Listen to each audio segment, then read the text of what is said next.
Lur, pernah dengar istilah pakan ganda atau tanaman multiguna belum? Itu loh, istilah untuk jenis tanaman yang punya peran ganda. Bisa untuk sumber pakan hijau bagi ternak, sekaligus sumber pakan atau bumbu masakan untuk manusia. Kalau di India ada daun meti, di Indonesia ada daun kunyit. Gak cuma sapi dan kambing yang makan daun kunyit lur, tapi juga manusia. Ini cerita lengkapnya.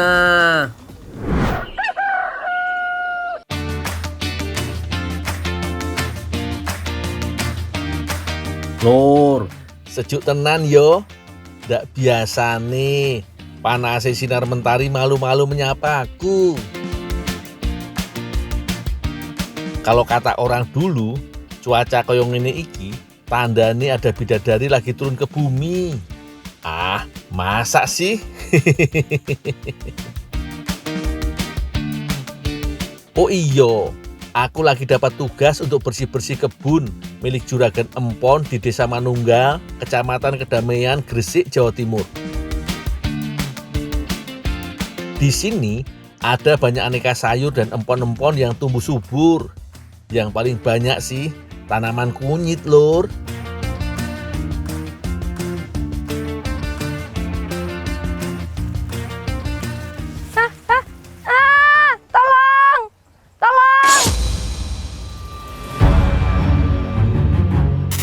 Kayak ada yang teriak minta tolong.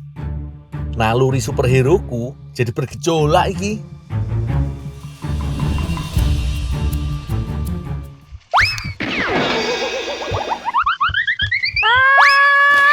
Apa, Mbak? Itu Nul, ada apa itu Nul?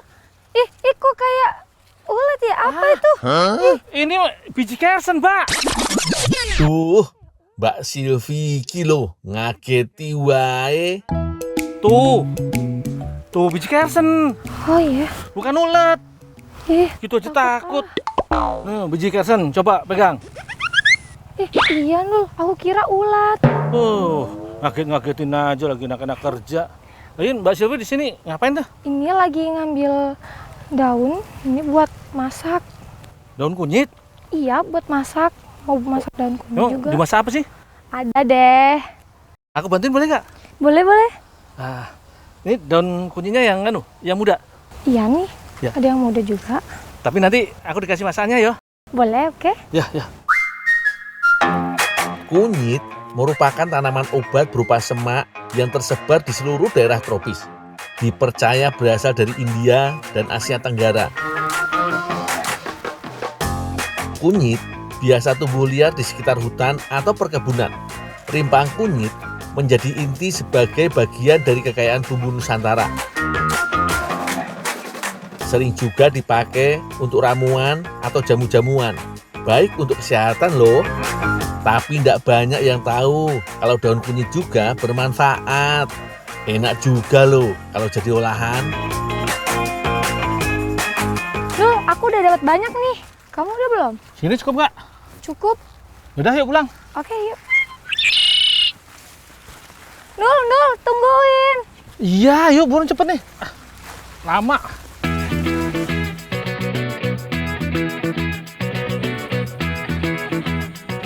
Kalau biasanya daun kunyit cuma jadi pelengkap rasa, kali ini di tanganku dan Mbak Silvi giliran si daun kunyit unjuk gigi.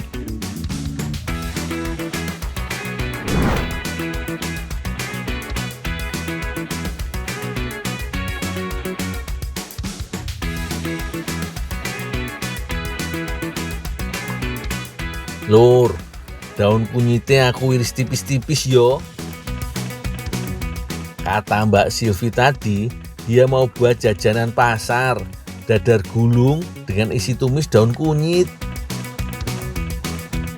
Katanya sih, masakan Nusantara seperti rendang, gulai, woku, kalio, sampai kare bisa makin lezat dan harum dengan tambahan bumbu daun kunyit iki.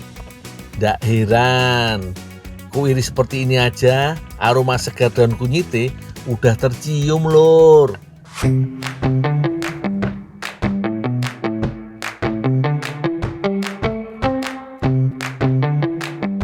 Sembari aku mengiris daun kunyit, Mbak Silvi sibuk meracik bumbu tumise.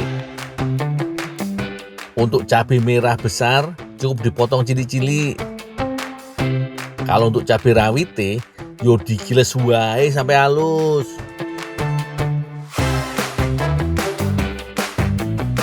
Tambahkan bawang putih biar aroma bumbu ini semakin wangi. Ojo lali bawang merahnya diulek juga biar gak iri. Udah ini Mbak? Udah? Udah. Oke, tolong dimasak ya. Ini Oh, iya. bumbunya.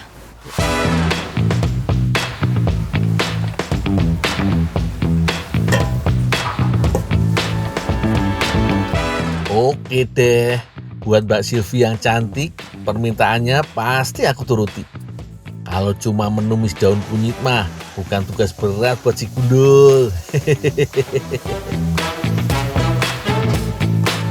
Setelah panas minyak di wajan, goreng bawang bombay sampai harum. Kalau sudah, giliran bumbu halus.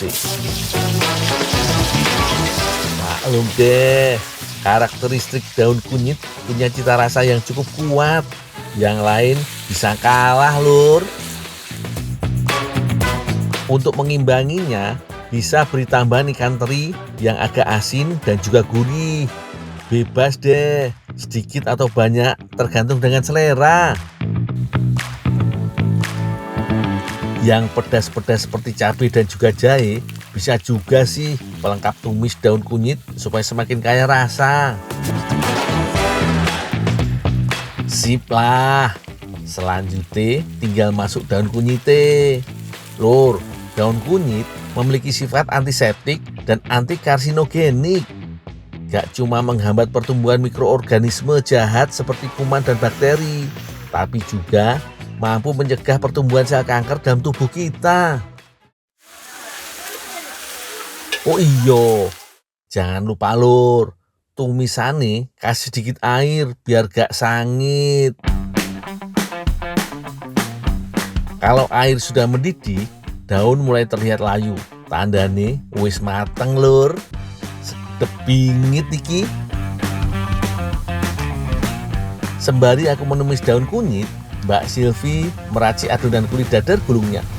Pertama-tama campur tepung terigu dan maizena jadi satu. Pecahkan telur dan aduk adonan hingga menyatu. Kulit dadar gulung punya tekstur adonan yang agak encer. Supaya terasa lebih gurih dan lembut, kebutuhan takaran air bisa dicampur susu ataupun santan.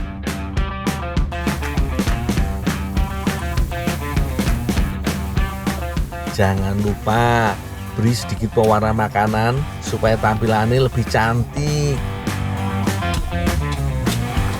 Biar natural, warna kuning wae ya Lur. Sip lah. Udah, Ndul? Udah masaknya? Udah Pak, udah matang. Ganti aku yang masak ya. Oh iya Pak. Wes Lur, tumis daun kunyitku udah mateng. Gantian karo Mbak Silvi yo. Membuat kulit dadar gulung gak mudah Lur. Kalau ketebelan bakal sulit dilipat. Kalau ketipisan nanti kulitnya malah sobek. Ujung-ujungnya isian dadar gulung jadi jebol kemana-mana. Ya walau hasilnya gak sempurna, tapi buatku Mbak Silvi yang terbaik Lur.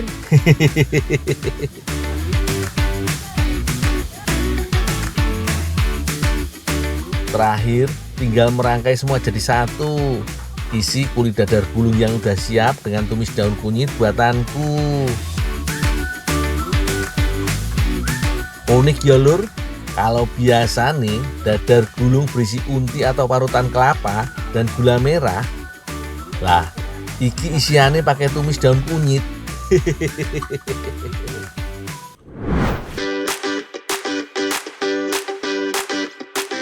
Iki Lur hasilnya. Dadar gulung isi tumis daun kunyit buatanku dan Mbak Silvi. Jajanan pasar sederhana dengan isi penuh inovasi. Lembut kulit dadar gulungnya, berpadu dengan renyah daun kunyit dan aroma segar yang menyelekit. Sedap kok, Lur.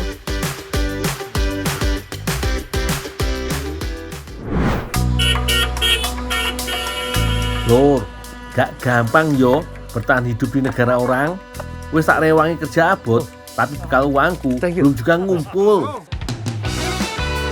Habis ini aku mau lanjut cari peruntungan, kerja di pasar agra. Kerja apa aja wis, sing penting halal, Lur. Jangan kemana-mana yo.